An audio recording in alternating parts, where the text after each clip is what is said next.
A to minulé, co jsme probírali, je právě to nastavení monitoru něčeho, co napočítává nějaké baseline metriky, něco na základě čeho my dokážeme, nebo software dokáže říct, toto je normální. Tak.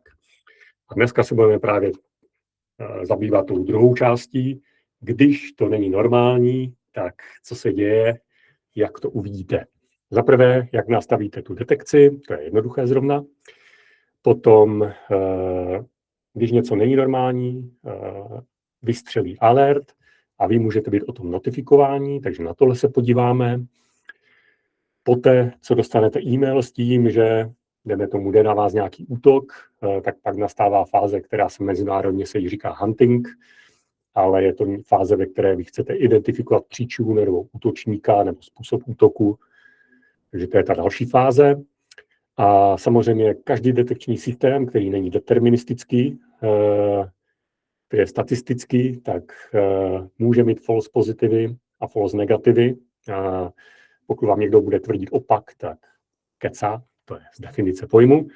A proto my jsme ji zabudovali způsob, jakým způsobem můžete, když by vám chodil hodně alertů, buď mutovat některé alerty, řekněte si, týden o tom nechci vědět, například, nebo 14 dní, anebo si řeknete, tohle to je příliš, chci snížit citlivost, nebo chci zvětšit nějaký čas, po který něco definuje a díky kterému vás to nebude otravovat. Takže to beru jako důležitou součást každého detekčního systému, aby uživatel si ho mohl dotunit, aby ho to neotravovalo v případě velké citlivosti. Takže teď už té motivaci. Proč bych měl chtít vůbec nějakou detekci anomálií? Nepřidám si tím práci? Odpověď ne. Je to váš kolega 24/7, máte to právě kvůli tomu, abyste to vy nemuseli dělat, takže odpovědi nepřidáte. Další argument, DOS útok vidím i ze SNMP. Odpověď ano, vidíte, ale nevidíte, kdo útočí a jakým způsobem na vás útočí. Další otázka, budu si muset připlatit nějakou licenci, bude mě to stát více výpočetních zdrojů? Odpověď je ne. Tak jak vám Flowcutter teďka běží, tak vám bude fungovat i tato funkcionalita. Tak, abychom si zadefinovali více, co znamená statistická anomálie v kontextu síťového provozu poskytovatele internetu, takže toto jsou typické příklady. Příchozí záplava SYN paketů, distribuovaný útok skrze UDP protokol, reflexivní útok využívající veřejnou IP adresu klienta nebo nějakou veřejně exponovanou službu klienta. SSH telnet scan uvnitř sítě nebo odchozí IT útok z infikovaného zařízení doma u zákazníka. To jsou všechno druhy jevy, které stojí za to detekovat pro poskytovatele. Tak vlastnosti řešení vybíráme a snažíme se identifikovat ty jevy, které ohrožují provoz poskytovatele internetu. Detekovat toho lze hrozně moc ve flow datech a v jiných zdrojích dat, ale my si říkáme, že zajímá nás to, co ohrožuje provoz. Tak, služba je to 24/7, je non-stop, běží furt. Tuto chvíli jsou to jako většinou stovky až větší stovky u každého z vás nějakých pravidel, které se vyhodnocují každou minutu. Celá ta metoda je plně adaptivní, je statistická, učí se na základě historie, protože každá vaše síť je jiná. Kdybychom měli charakterizovat čísly, tak pokaždé dostaneme jiné čísla. Detekce anomálie je automatizovaná, což v překladu znamená, že lze jednoduše ovládat. Nepotřebujete žádnou speciální znalost. V podstatě jenom řeknete nám nebo vašemu reseller partnerovi, zapněte mi to a vlastně ono to ve své podstatě stačí, tato informace k tomu, aby to fungovalo. Probíhají notifikace, nějaká upozornění pro vás, když se něco stane, hlavní forma je e-mail a počítá s tím, že vaše síť může mít více tenantů nebo může mít více segmentů a nebereme vaši síť jako jeden celek, může mít více celků. Jak funguje detekce anomálie? Říkám to kvůli tomu, aby jste měli dobré očekávání. Abyste měli adekvátní očekávání, tak je dobré, abyste věděli přibližně, jakým způsobem to funguje. Teďka pro vás všechny ingestujeme NetFlow data. NetFlow data obsahuje plno informací, my se vybereme, fine-tuníme, vybereme si ty správné data, které indikují různé druhy těch anomálií, ty vybereme, napočítáváme nad nimi různé metriky a když něco, různé metriky, které nám řeknou, co je normální, a když je něco statisticky mimo normál, tak se spustí alert. Tohle to jsou jednotlivé ani ne komponenty, ale jakoby fáze. První a druhou fázi máte za sebou. První fáze je, že vůbec sbíráte data a že máte nastavené export NetFlow dat, ať už jsou to dedikované sondy, nebo jsou to exporter na vašich hraničních routerech. Potom je ta fáze monitorů, což je pro nás mechanismus, který je uvnitř implementovaný Flowcatru, který slouží k tomu, aby napočítával různé metriky, které nám pomůžou zavést, co je normální. A tomu jsme se věnovali hodně minule, jak to zapnout. Co dneska budeme probírat, jak zapnout tu samotnou detekci změny, což je jenom vlastně tlačítko on-off a zapínáme to za vás v podstatě. Další věc je, když už je alert, tak chcete být notifikováni, takže jakým způsobem můžete být notifikováni a například, kde můžete zadat váš e-mail, taková jasná věc.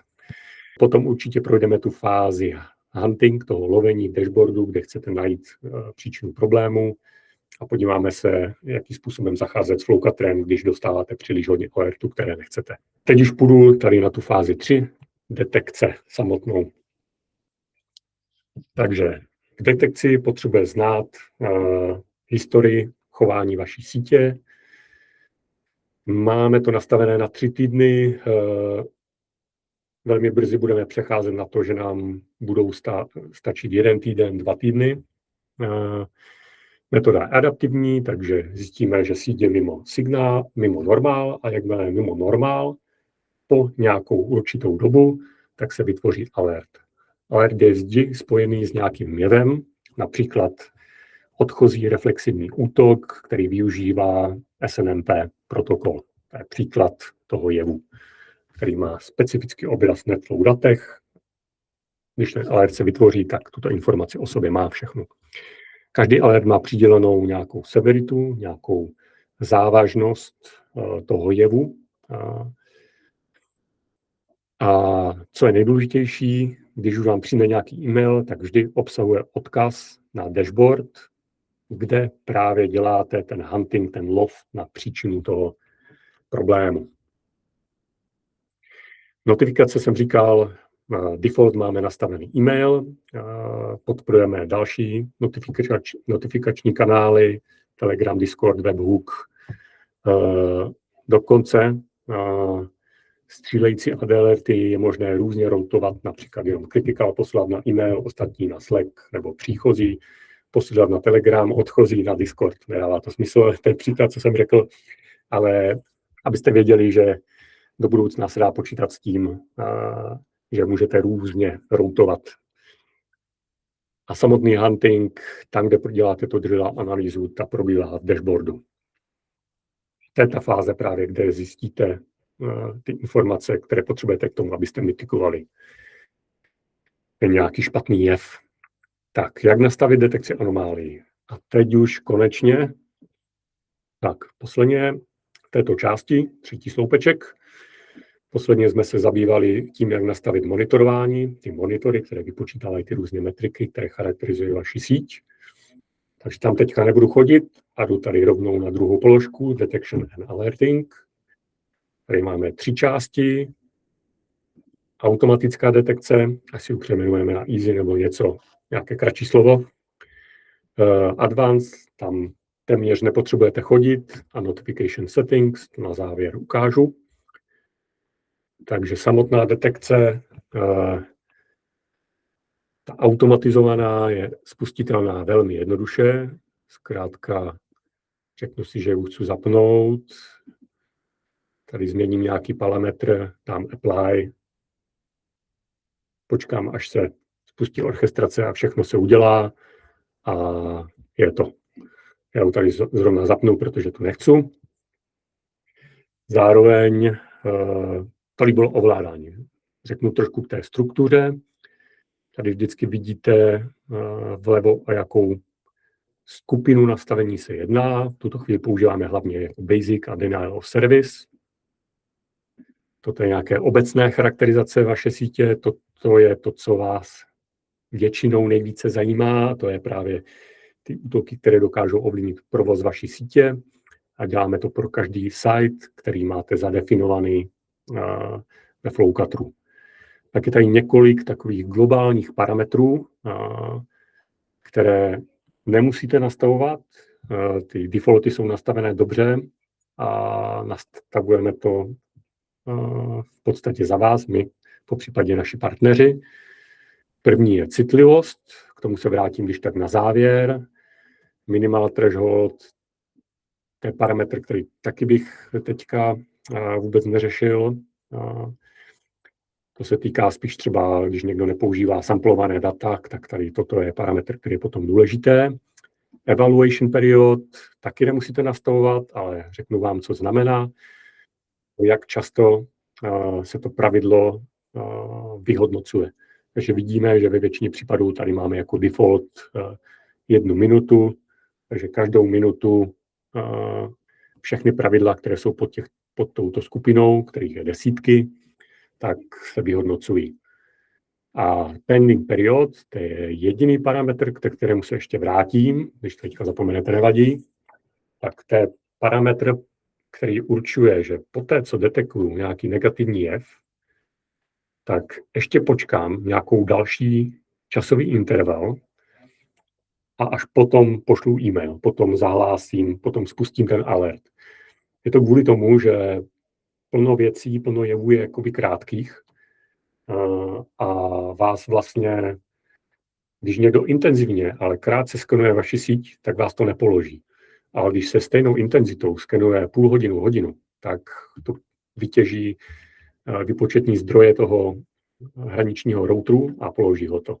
Takže tato perioda souvisí s tím, jak dlouho to negativní má probíhat, až když chcete být o tom obeznámení.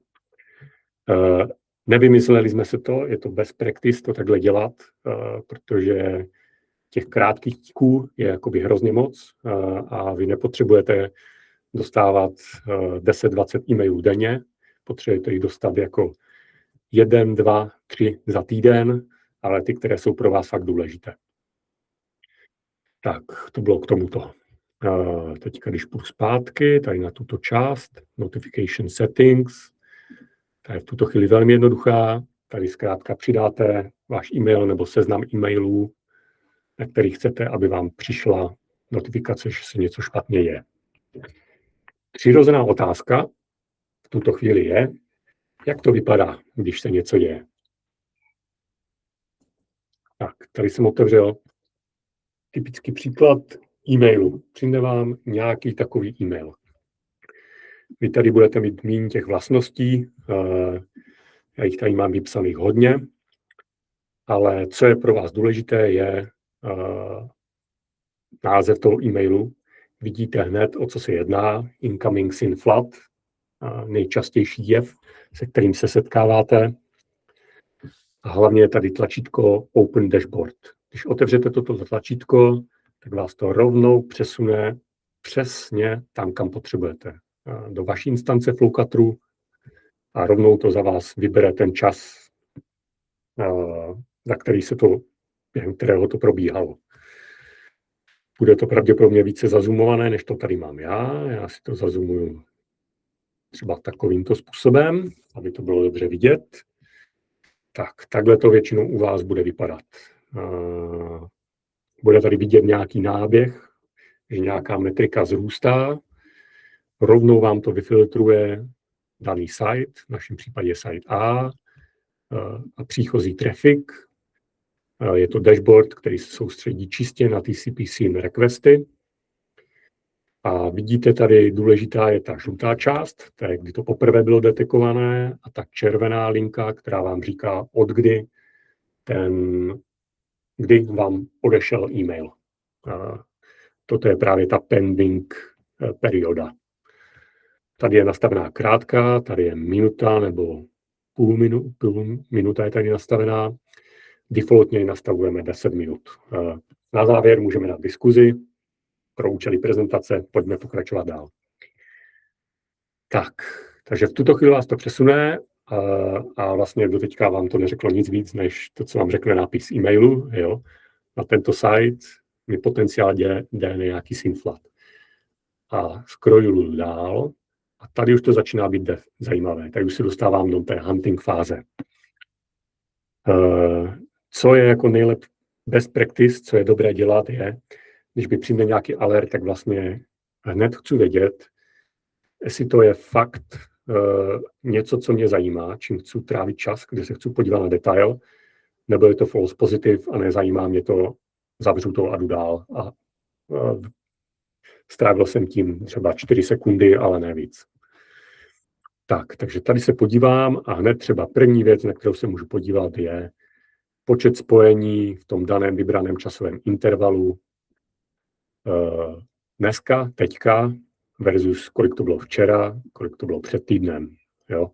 Jednoduché srovnání mi řekne, toto je o 3 řády jinde, takže tady se fakt jedná o nějakou anomálii.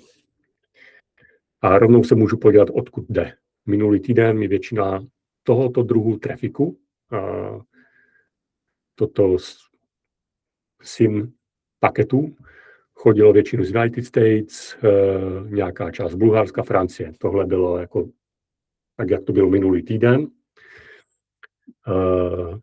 A teďka najednou se to změnilo o řád, jo, vidíte tady 1 000 000 a najednou jde všechno z Nizozemí. Takže to už je indikace toho, že to není false positive a že se chci fakt podívat na to, co se děje.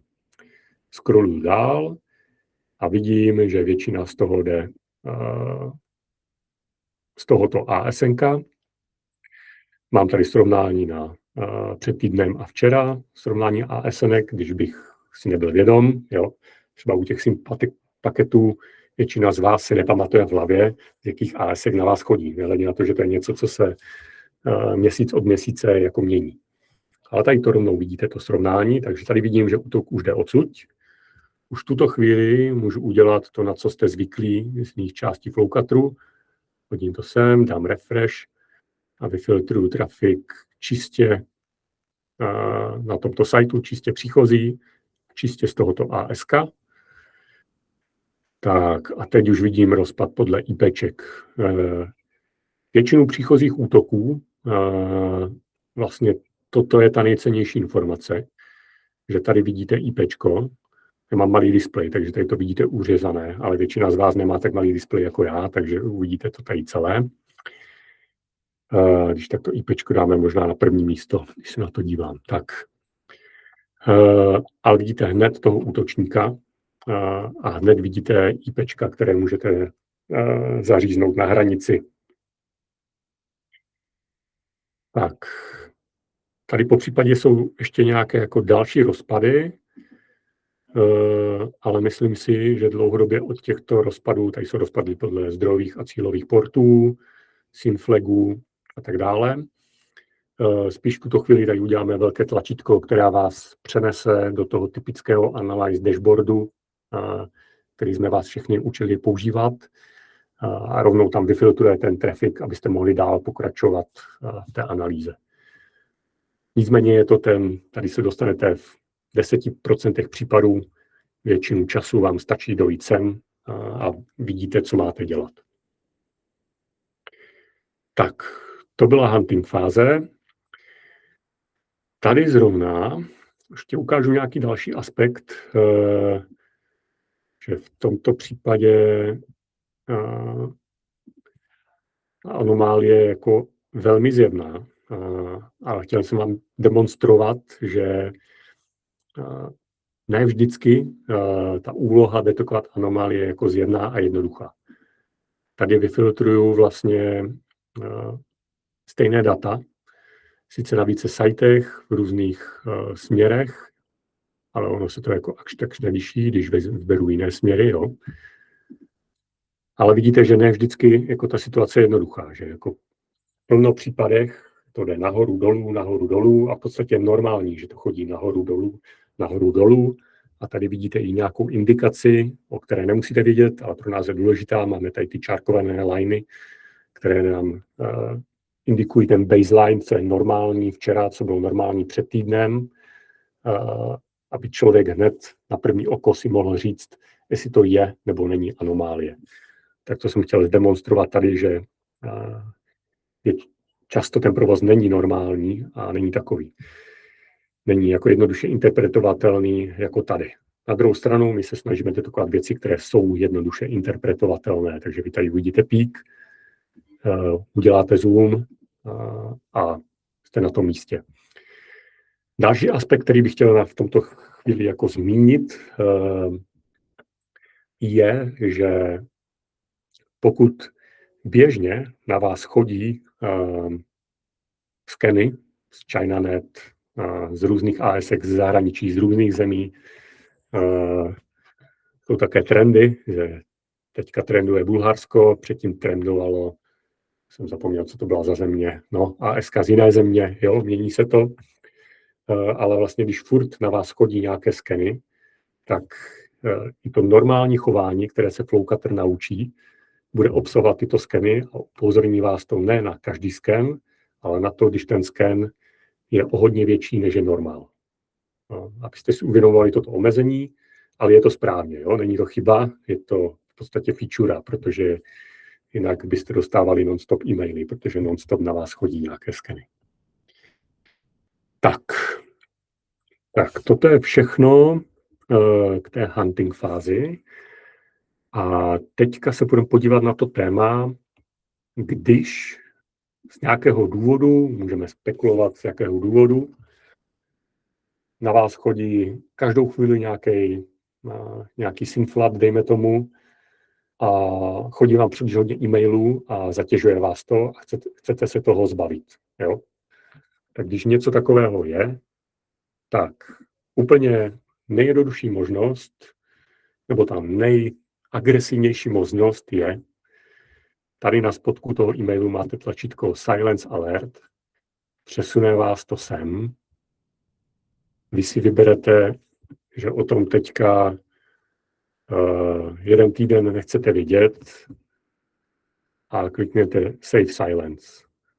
Jo, maximálně tady odeberete nějaké labely. To už nebudu zabírat. Jo. Odeberete direction. Takhle teďka silencujete totiž všechno incoming. Teďka, když jsem odebral ten direction, tak vás silencujete všechny směry. Další věc, co můžete udělat, je vrátit se tady na tu stránku nastavení. Klidně se v tomto případě popište, co se vám děje, napište to partnerovi, napište tam nám, podíváme se na to a když třeba problém je, že je na vás nějaký synflat, ale jsou to tiky, jo, je to třeba minutový nebo 5minutový, tak zkrátka ta odpověď je, že nebudu to detekovat po minutách, ale zvihnu to na 10 minut, dám apply a zbavil jsem se toho problému. To znamená, že pošle mi to upozornění, až když to běží na mě 10 minut. Jo. To je jedna možnost. Další možnost je citlivost. To si můžete představit jako, když to vychýlení vůči tomu normálu je o kousek a dostanete alert, tak to je citlivá metoda. Pak tady to nastavení, když jdu doleva, robust, low sensitivity, very low sensitivity, tak to je, že když to musí přesáhnout o hodně, ten baseline, tak to je jakoby další parametr, který můžu měnit. V tuto chvíli všichni tady budete mít nastavené normál, to je správně, z toho měření, co jsme si dělali, tak je to dobré nastavení pro drtivou většinu z vás. Takže ve své podstatě můj tip je, že když něco nastavovat, tak nastavit tady tu pending periodu, po případě zamutovat e-mail, když je špatný týden. Jo. A to je vlastně všechno. Tím jsme si prošli ukázku, jak to nastavit, jak vám přijde e-mail, jak vypadá, co očekávat, kam vás to přenese, že vás to přenese do toho dashboardu, kde můžete udělat tu drill down analýzu. Jo. A podívali jsme se na to, že byste dostávali nepříjemně hodně e-mailů, jakým způsobem se s tím poprat. Za domácí úkol Tak. V tomto případě no je to vlastně velmi jednoduché. Detekci už máte zapnutou, jen vám nechodí na e-maily.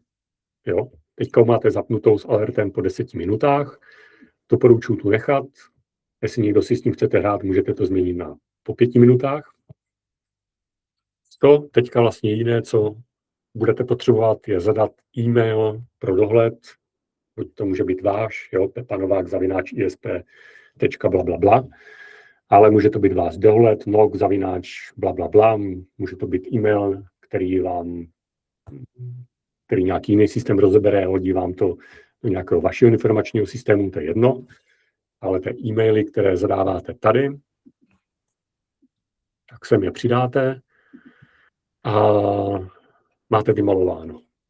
Potom jen, když by vás alerty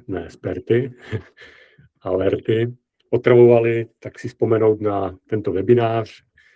Máte možnost nastavit větší pending periodu a máte možnost zahlušit, mutenout například na týden to dané alertovací pravidlo.